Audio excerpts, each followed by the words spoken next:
요즘 똑똑한 60대, 70대는 요양원 안 갑니다. 이렇게 살고 있어요. 여러분, 지금 이 영상을 클릭하셨다면 아마 마음 한켠에 이런 두려움이 있으실 겁니다. 나중에 나이 들면 정말 요양원에 가게 되는 걸까? 저도 그 두려움 압니다. 그런데 오늘 이 영상을 끝까지 보시고 나면 그 두려움이 상당 부분 사라질 거예요. 왜냐하면 요즘 정말 똑똑하게 나이 드는 60대, 70대 어르신들은 이미 그 답을 찾았거든요. 요양원에 의지하지 않고 스스로 삶을 설계하고 건강하고 당당하게 독립적인 노후를 보내는 방법. 오늘 그 핵심을 제가 낱낱이 알려드리겠습니다. 이 채널에서는 매주 여러분의 건강하고 품위 있는 노후를 위한 실질적인 정보를 전달해 드립니다. 아직 구독 안 하신 분들, 지금 바로 구독 버튼 눌러주시고요. 이 영상이 도움이 되셨다면 좋아요도 꼭 눌러주세요. 자, 그럼 시작해 볼게요.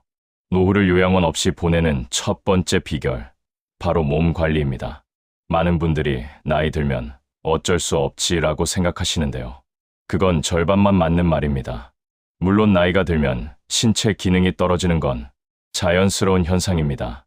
하지만 그 속도를 내가 얼마나 늦추느냐는 전적으로 내 선택에 달려 있어요. 거창한 운동이 아니어도 됩니다. 하루 30분 빠르게 걷는 것만으로도 심장 건강을 지키고 근육 손실을 늦추며 혈당과 혈압을 안정시킬 수 있습니다. 특히 노후에 독립적인 삶을 유지하는 데 있어서 가장 중요한 신체 능력이 뭔지 아세요? 바로 하체 근력입니다. 넘어지지 않는 것, 스스로 일어서는 것, 계단을 오르내리는 것, 이 모든 게 하체 근육에서 나옵니다.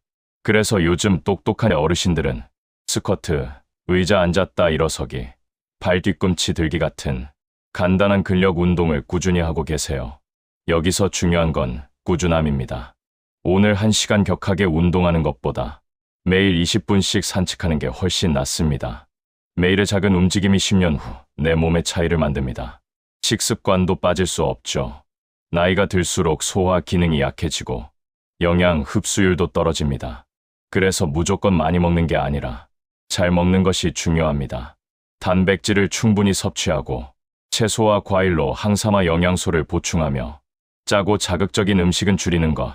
이것만 지켜도 몸의 노화 속도가 눈에 띄게 달라집니다. 그리고 정기적인 건강 검진. 이건 선택이 아니라 필수입니다. 두 번째 비결은 마음 관리, 즉 정신 건강입니다. 많은 분들이 노후의 가장 큰 적으로 외로움을 꼽습니다. 외로움은 심혈관 질환만큼이나 건강에 해롭다는 연구 결과도 있을 정도니까요. 외로움과 고독은 다릅니다. 외로움은 누군가와 함께하고 싶은데 혼자인 상태에서 오는 괴로움이에요. 반면 고독은 혼자임을 스스로 선택하고 그 시간 안에서 나 자신과 깊이 대화하는 것입니다. 요양원 없이 잘 사는 어르신들의 공통점 중 하나가 바로 이겁니다. 혼자 있는 시간을 무서워하지 않는다는 것. 그 시간에 책을 읽거나 좋아하는 음악을 듣거나 일기를 쓰거나 그냥 창밖을 바라보며 생각에 잠기는 것. 이런 나만의 시간이 오히려 정신을 맑게 하고 감정을 안정시킵니다. 또 하나 중요한 것이 있어요. 바로 인간관계의 정리입니다. 나이가 들수록 관계의 수보다 관계의 질이 훨씬 중요해집니다. 억지로 불편한 관계를 유지하느라 에너지를 낭비하는 것. 이게 생각보다 몸과 마음에 엄청난 스트레스를 줍니다. 요즘 똑똑한 어르신들은 과감하게 관계를 정리합니다. 만나면 기운이 빠지는 사람, 늘 부탁만 하는 사람, 나를 무시하거나 불편하게 만드는 사람, 이런 관계에서 스스로를 멀리하는 것. 이게 이기적인 게 아니라 내 건강을 지키는 지혜입니다. 반면 오래된 친구 1명, 가족 중 편안한 한두 명과의 따뜻한 관계는 더욱 소중하게 가꾸는 거죠. 우울감이 찾아올 때 억누르려 하지 마세요. 충분히 슬퍼하고 충분히 인정하는 것이야말로 용기 있는 노후 관리입니다. 마음이 건강해야 몸도 건강합니다. 세 번째 비결은 계속 배우고 계속 즐기는 것입니다. 치매를 예방하는 가장 강력한 방법 중 하나가 바로 새로운 것을 배우는 것이라는 사실 알고 계셨나요? 악기를 배운다, 새로운 언어를 공부한다, 그림을 그린다, 요리 레시피를 연구한다. 이런 활동들이 뇌의 신경회로를 새롭게 연결시키고 인지 기능을 유지시켜 줍니다. 요즘은 정말 배울 수 있는 환경이 너무 좋아졌어요. 유튜브만 해도 못 배우는 게 없잖아요. 60대, 70대의 유튜브로 영어를 배우고 그림을 그리고 요리를 배우는 분들이 점점 늘고 있습니다. 이분들의 공통점이 뭔지 아세요? 눈빛이 살아있다는 겁니다. 취미 생활도 마찬가지예요. 취미는 단순한 즐거움이 아닙니다. 삶의 이유입니다. 내일 뭐 하지? 가 있는 사람은 힘들어도 일어납니다. 그 기대감, 그 설렘이 사람을 살아있게 만들어요. 등산 동호회, 사진 모임, 독서 클럽, 합창단. 이런 활동들은 취미와 인간관계를 동시에 채워줍니다. 이것이 억지로 유지하는 불편한 관계와는 차원이 다른 진짜 살아있는 관계입니다. 배움과 취미는 노후에 남는 시간을 때우는 것이 아닙니다. 이제껏 일과 의무로 가득 찼던 삶에서 처음으로 진짜 나를 위해 살 수 있는 시간. 그 시간을 어떻게 채우느냐가 남은 20년, 30년의 질을 결정합니다. 네 번째 비결은 경제적 자립, 즉 돈 관리입니다. 노후에 요양원에 가게 되는 이유 중 하나가 단순히 건강 때문만은 아닙니다. 경제적인 부담으로 인해 스스로 선택지가 없어지는 경우도 많습니다. 그래서 미리미리 경제를 정리하는 것이 중요합니다. 요즘 현명한 어르신들은 생활비를 정확하게 파악하고 있습니다. 한 달에 얼마가 나가는지, 어디에 쓰는지를 정확히 알고 그 안에서 생활합니다.